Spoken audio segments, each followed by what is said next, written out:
So in this example, we are going to apply the Stokes theorem to evaluate this line integral for this vector function, where C is the intersection of this plane with this cylinder and C is oriented counterclockwise. So here is the situation.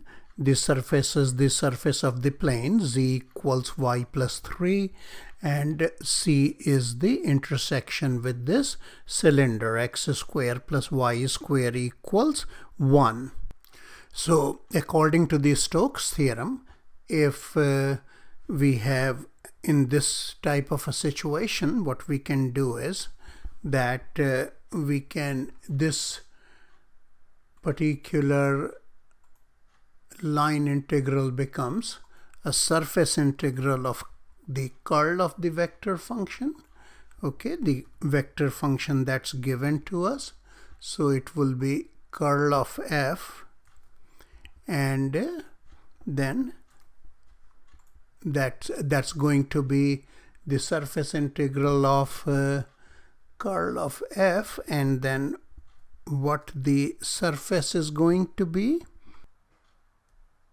So the surface S is this surface here, on the plane z equals y plus 3. That's enclosed by the curve C. So again, the surface S is given by this equation, which can be rewritten in terms of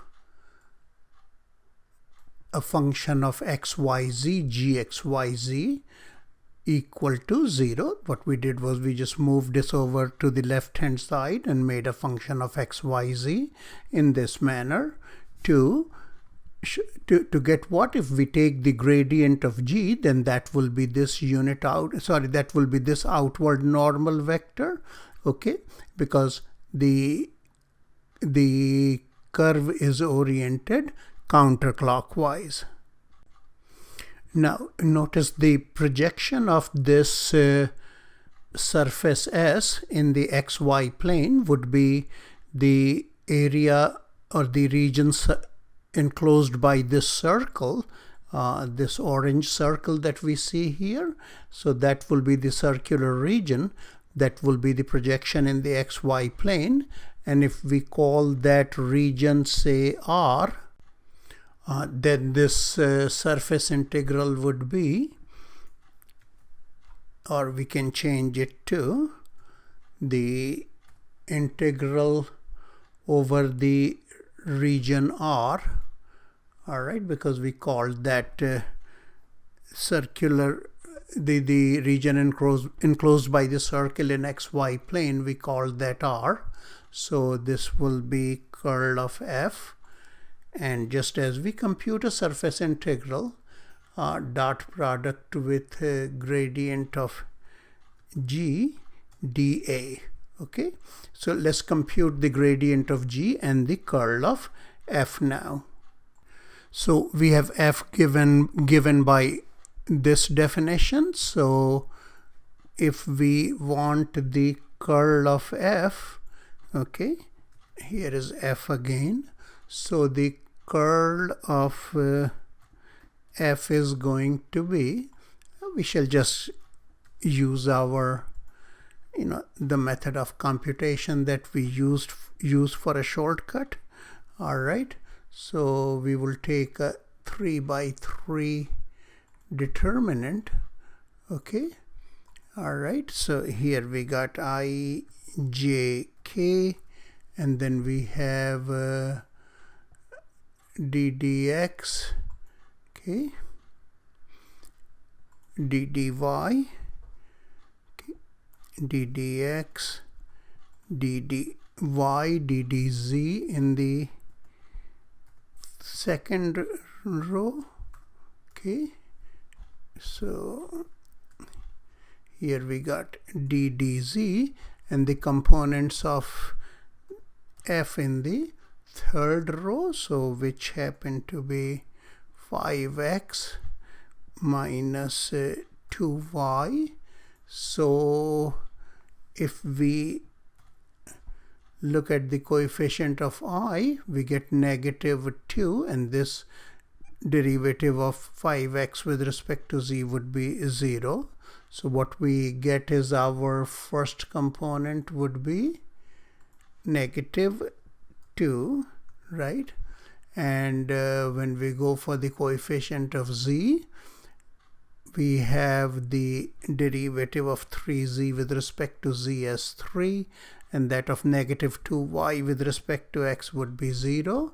And then for k, we get 5 here, derivative of 5x, and the derivative of 3z with respect to y would be 0. So this is the curl of f, and then we would go ahead and obtain our gradient of g.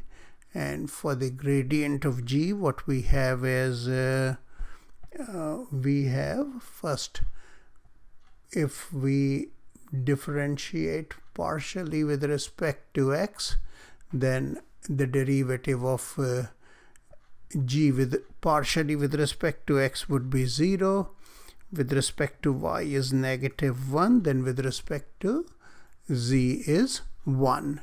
So what will happen now is that this is simply going to become, we have the -2, 3, 5. Okay, so we got this vector, then we have this vector. So here we have a pretty simple situation that we are just going to be integrating a constant, and here we are.